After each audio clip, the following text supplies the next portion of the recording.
I am a engineer turned social influencer, and I'll describe myself as a YouTuber, and I share happiness through K-pop beauty and fitness content. That's how I would describe what I do. The ultimate goal is to entertain.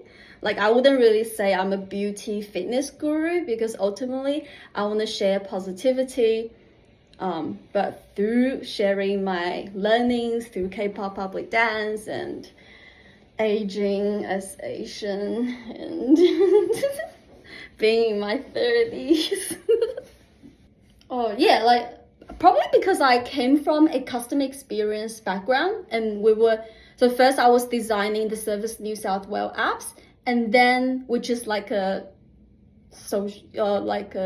what do you call a software app, and then I went to real life designing public transport, and there's actually a lot of similarities between just like designing anything. You mentioned PM, and then I thought about it. I typically see myself as playing three roles, like the talent and the manager, which I would say includes the product management side, and then the CEO. So the talent is like the star, and that talent, you need to nurture the talent's creativity, energy, and basically satisfy what they need to be creative. But the PM, the product manager, whatever manager, there's a talent manager in between as well, makes sure that whatever ideas that comes out, because the talent doesn't care about making money, doesn't really care about the performance, they just want a release. It's like a personal satisfaction of, I want to make this. It almost feels very romantic to do something creative, but the PM needs to make sure that this works in the market. There's a need for it, and how do we express this creativity while making money and making a career out of it. And I'll say the CEO sees the overall side of the manager and the talent, and mostly make sure that the career is viable, everyone's doing okay, and a lot of the time the CEO comforts the manager, because the manager gets so burnt out.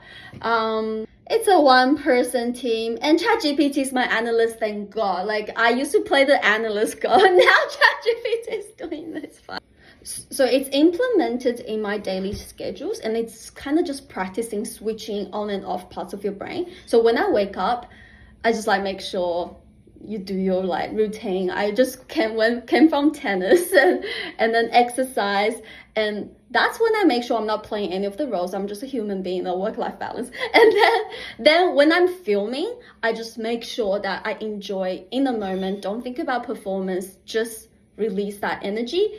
And then after filming, in ideation, because do we want to go into that already? Like, basically content creation has this roadmap. So you do ideation, market research to see how viable that idea is.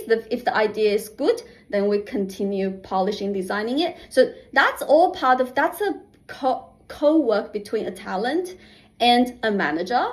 And then you go into filming, right? Like right now, it's the talent that's in play. We don't think about, is the audio quality gonna be okay? That's for the producer. Okay, actually there should be a producer role as well.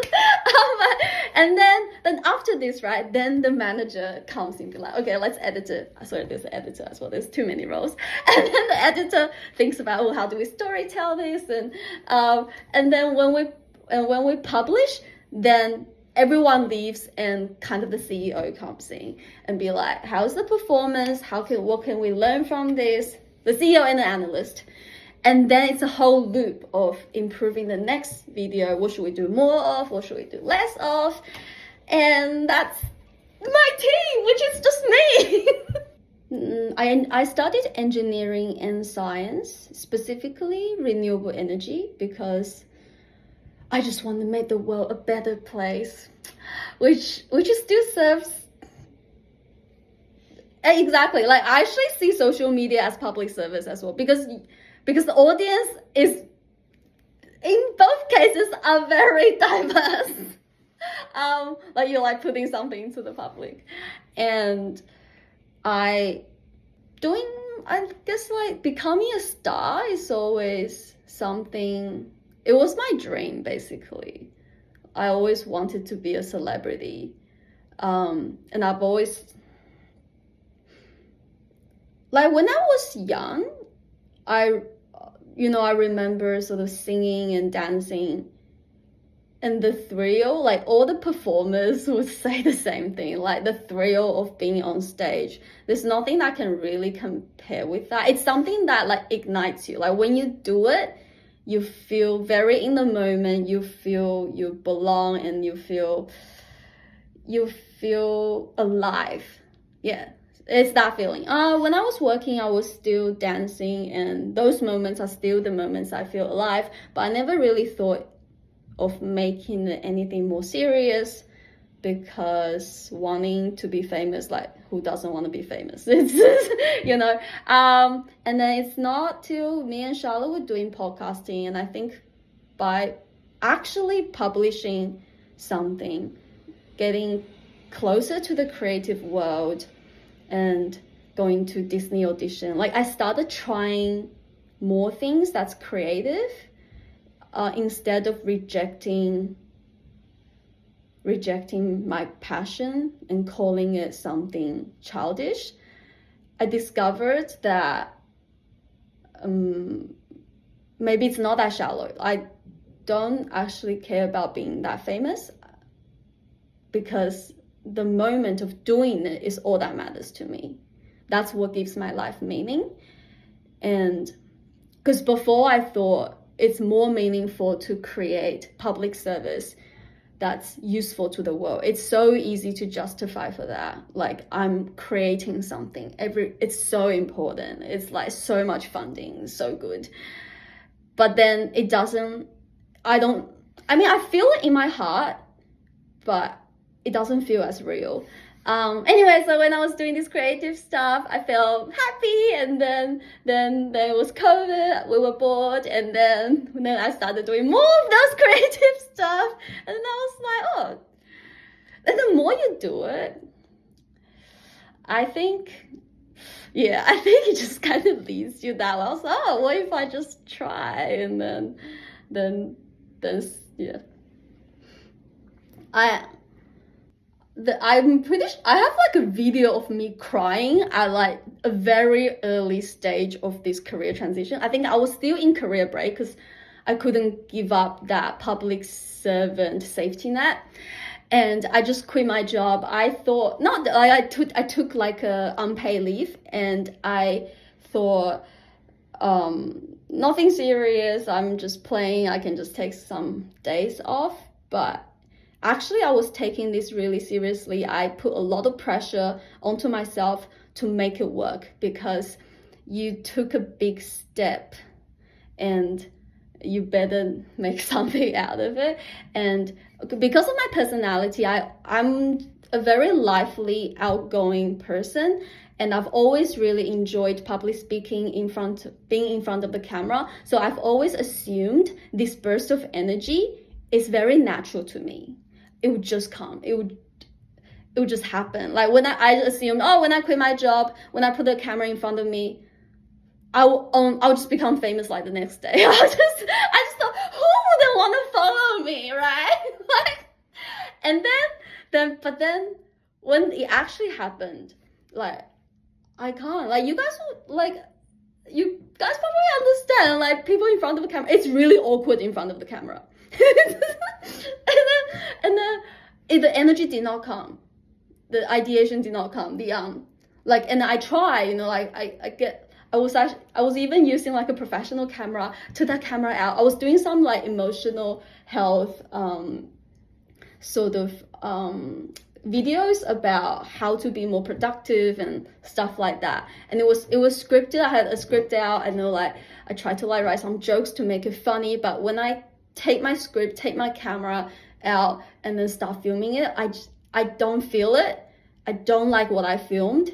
And when you don't like what you filmed, it's very hard to edit it. And that's actually a skill.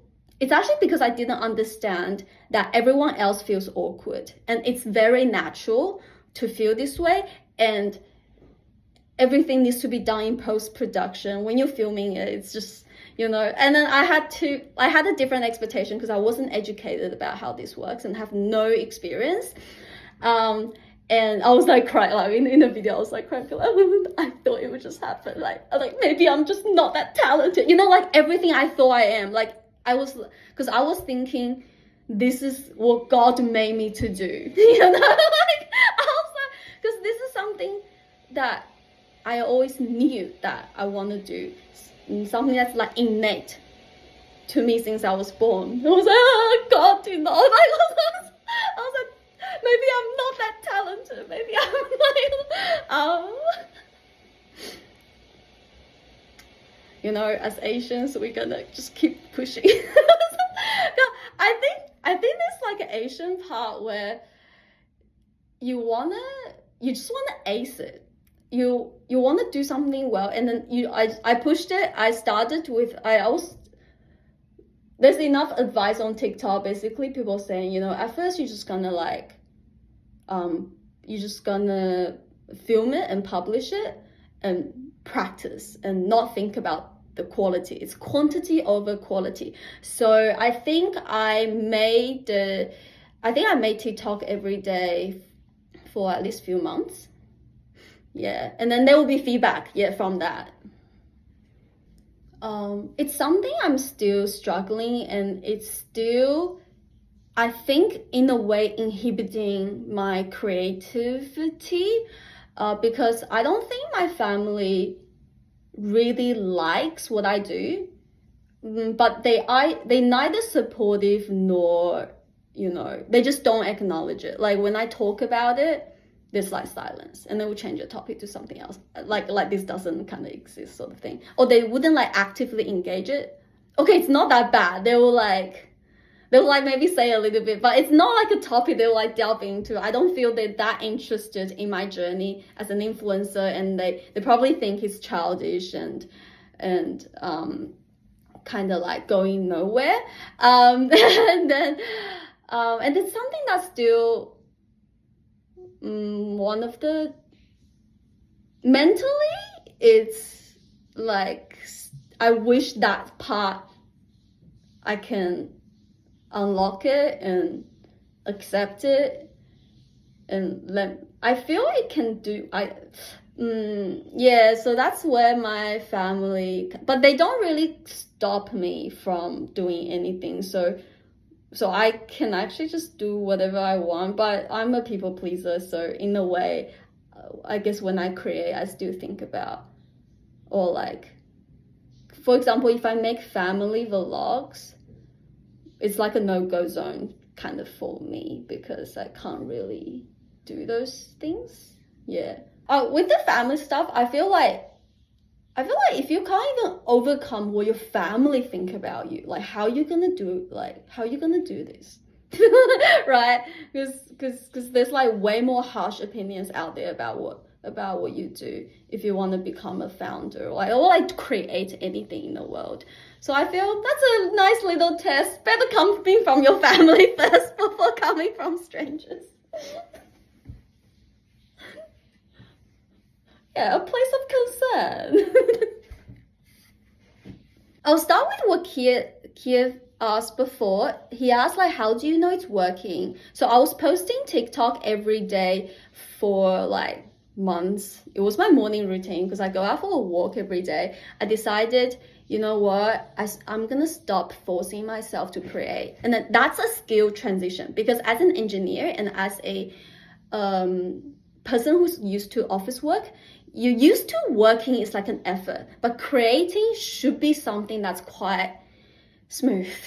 You know, it should be something that like something flows out of you. That's where like the best creativity comes from. So then without knowing it, I was actually practicing by doing my morning walks and film a video every day in my morning walk. Could be anything, because when I walk, that's when I have a lot of thoughts in my head, and I just like start walking, start like talking. And then one day, so I was relatively used to this process now, and then one day I was like walking along one of the walkways at Willoughby, and I was like, one thing I like about Australia is that doesn't matter where you live, there's always place to walk. Done, published. And then it was like 100k views, like in few hours, I think. And that was my first short video that went quite like viral. Okay, that time I called this viral, but now it'll be like, okay, but it's like 100k is not too bad, and it went up and up. Yeah, because it created conversations. People can respond, be like what their opinion is like.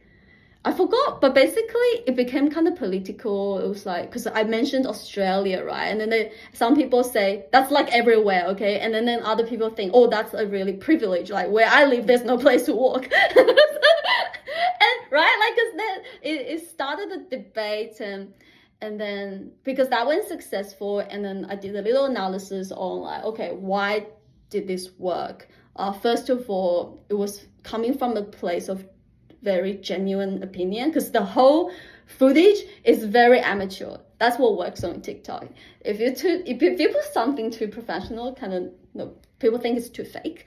And then I started something that people engage and they can share, and then I learned something like whenever you post, you have to think about you only creating half of a product. The other half needs to be completed by the audience, and you need to leave room for them to engage, because that's how social media works. So people will like intentionally make a mistake. People will intentionally put something on the background. There has to be more than one point of focus in one single video, so the video can loop you, because you always want people to like watch it multiple times, so the retention is more than 100%.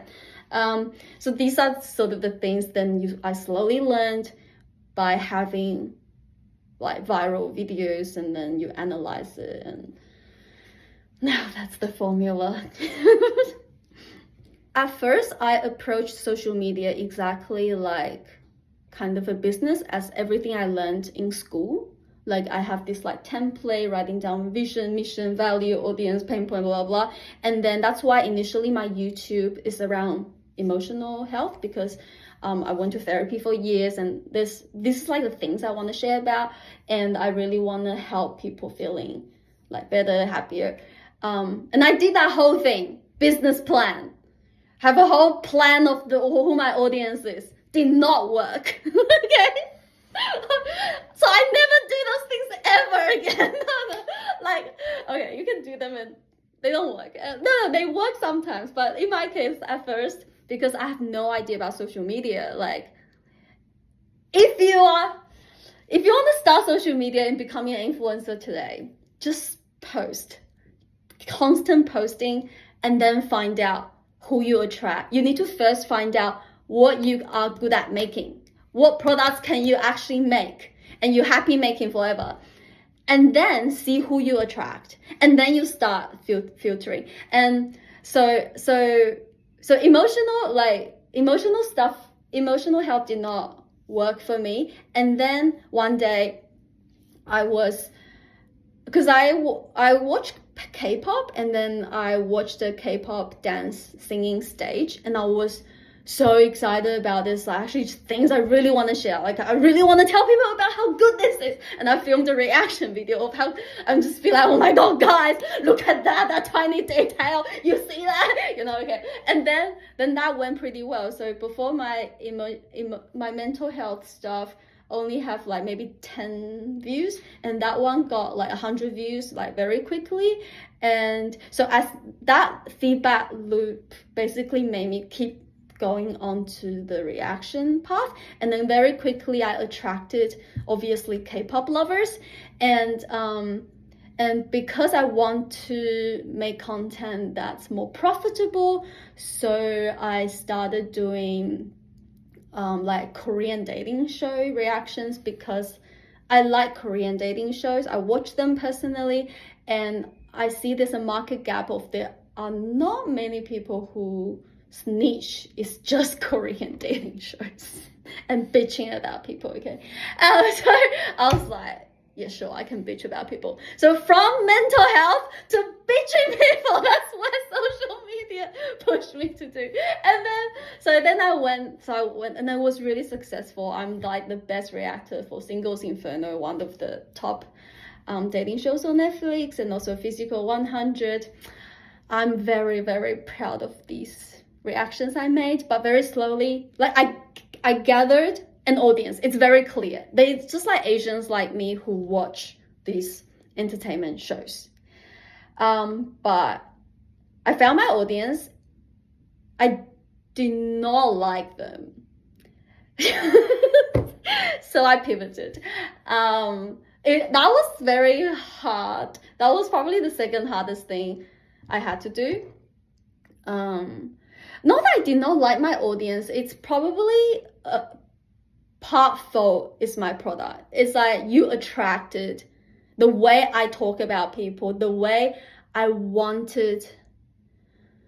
too eager to just have attention on the internet, like have views. So my titles are very, this is like eye-grabbing, but they're very opinionated and very a little bit negative.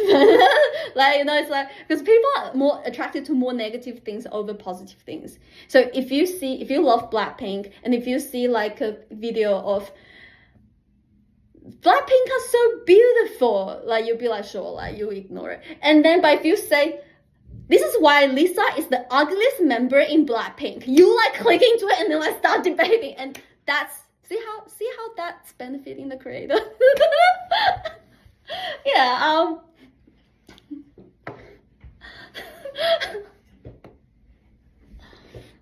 Or get like hate comments. So then I moved to K-pop, beauty, and fitness.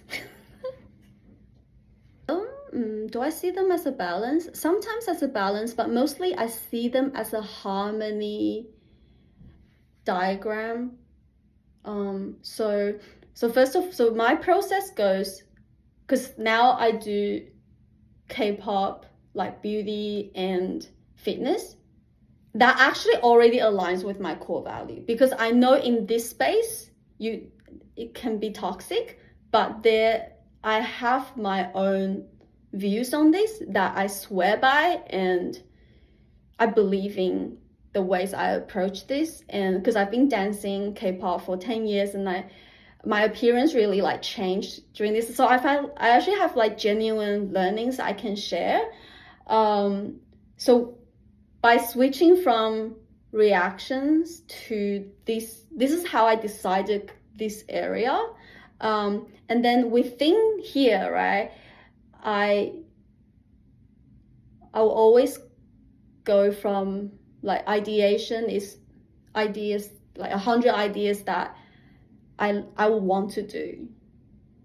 And then from those 100 ideas, then you do a market research on which ones people have done that are popular, and which ones people are done that are popular and you can make it better. And then you filter to that, and then it's basically guaranteed it will work. And I say it's a harmony because as a creator, because creator is an artist and a businessman. An artist may not care too much about the money they make. They are pure creative.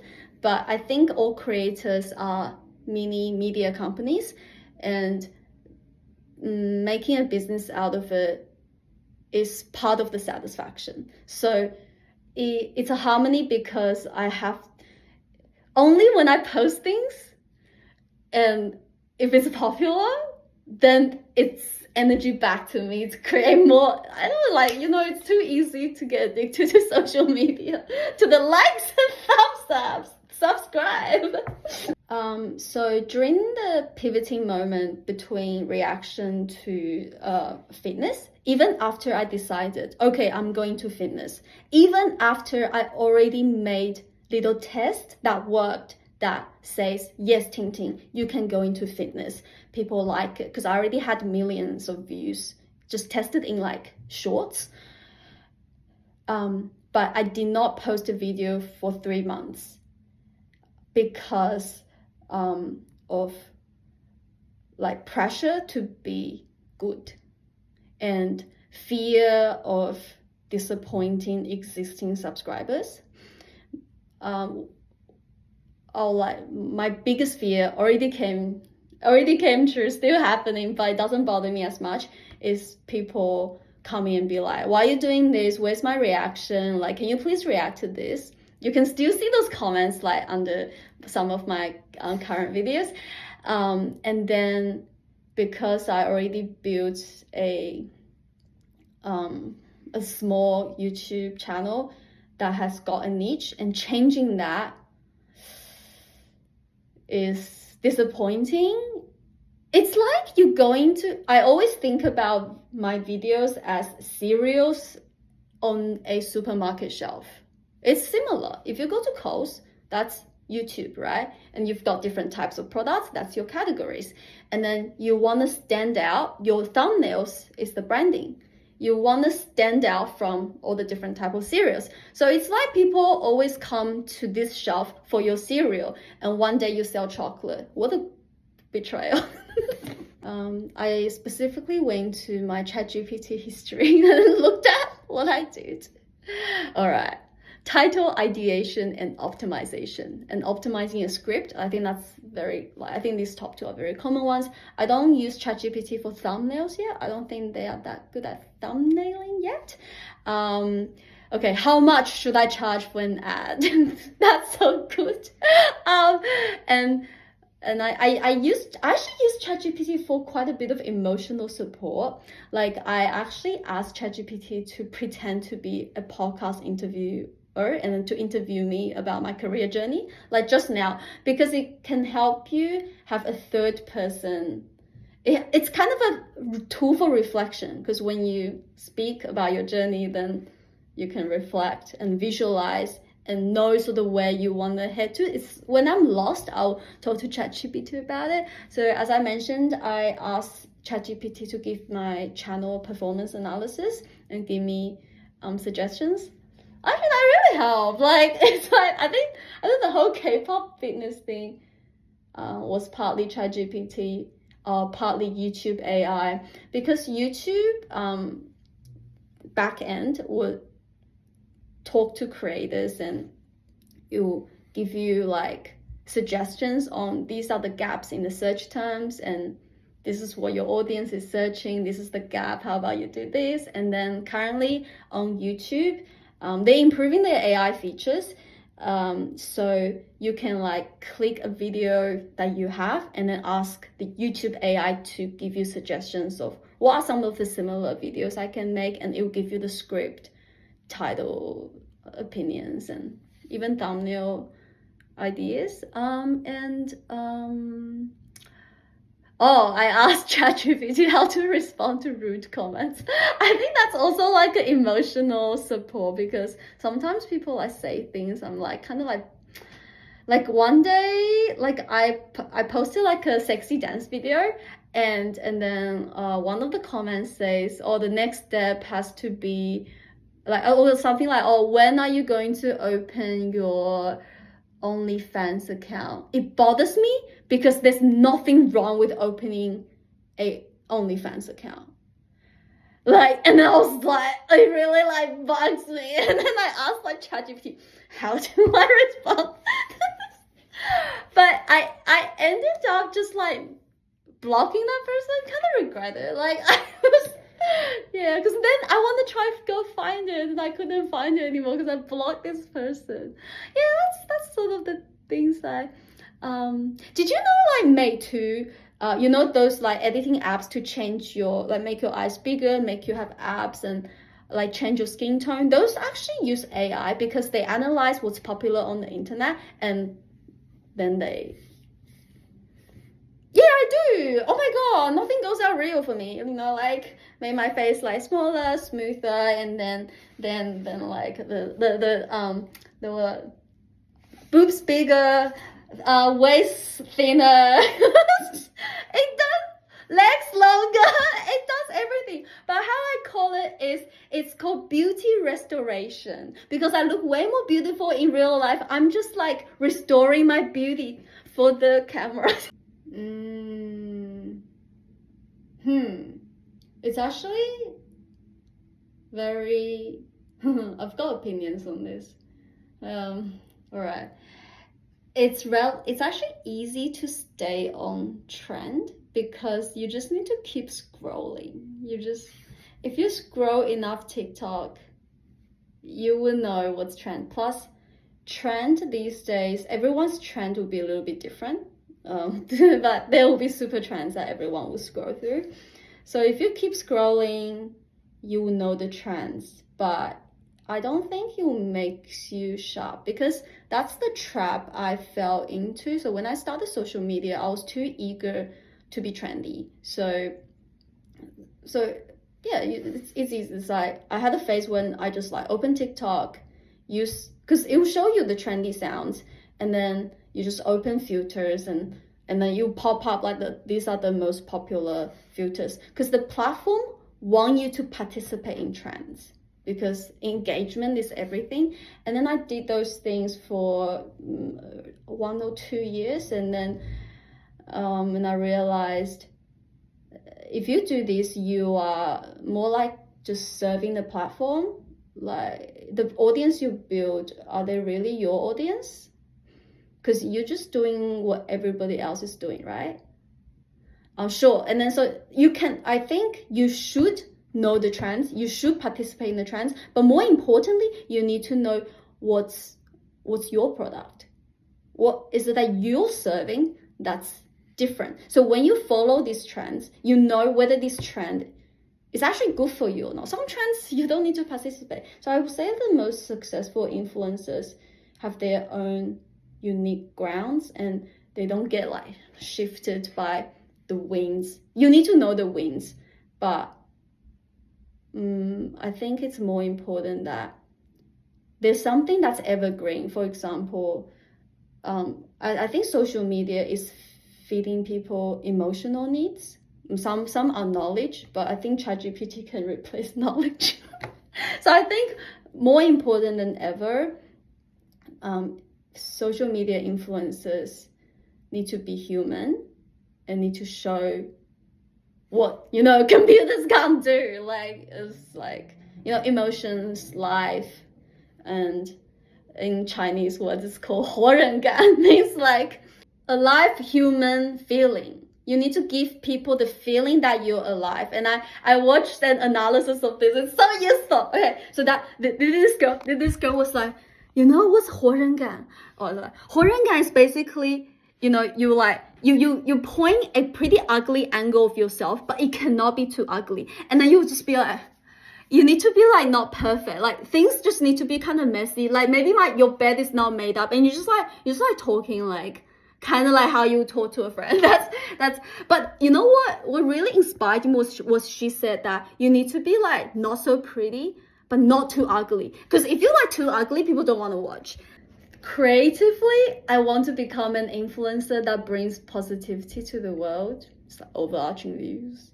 Product side, I want to make videos that I'll be proud of printing a QR code on my gravestone. That's what I think. That's what I think all the time. I'm like, my chat. It's like this is on my gravestone. There's gonna be a QR code to my YouTube channel, so I subscribe. Alright, but more precisely, I'm trying to hit at least 10k on Instagram finally. Gosh, why is it so hard to grow on Instagram? YouTube, I think I'm trying to hit. Was it 100k I said for myself? But if I hit 50k, I'll be happy. Yeah. I'm 46. Yeah, but most importantly, I think my product and my brand is not very defined. I think that's more important to me. I want to, like kind of polish my videos and my brand and have a personal identity on the internet that I'm proud of. And I think the following, and money would come after that. That's what I think. Yeah, but if not, it's okay. I'll go back to public service.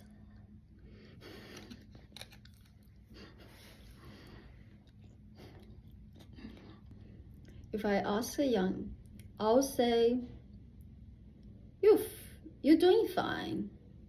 That's what I want to tell myself right now as well. But yeah, when I tell my younger self, I want to tell her, you're doing fine. Don't worry. Just keep going. Enjoy the moment. Same advice I'll give to myself, because I think a lot of the energy is wasted in feeling anxious about where this goes. And I think that's such a waste of energy. And then if we do everything knowing, I always tell myself, my future self who is like so famous cannot even go into the streets, like I will just be like, oh, I should like really enjoy now. I can walk on the streets, right? I'm like, why do I worry so much? And then I will enjoy much more of the process and the journeys I have. And because now I'm struggling with defining my product, right? And I hear so many successful people struggling with having a product that's too famous, too defined, and it becomes very difficult to innovate and experiment, right? So I was like, everyone has their own struggles. I should just enjoy having the opportunity, be in the journey. It's such a privilege, I think. Yeah, like even beauty is going to be replaced by AI, right? There's a K-pop idol, when she debuted, she is known for looking so beautiful. She's a real, by the way. And then she looks just like AI. But now that when AI idols are coming out, and I see, oh wow, like she's actually not, she's losing a competitive edge. And I can like AI idols will just be more beautiful, and I think as human we just need to be ugly to compete.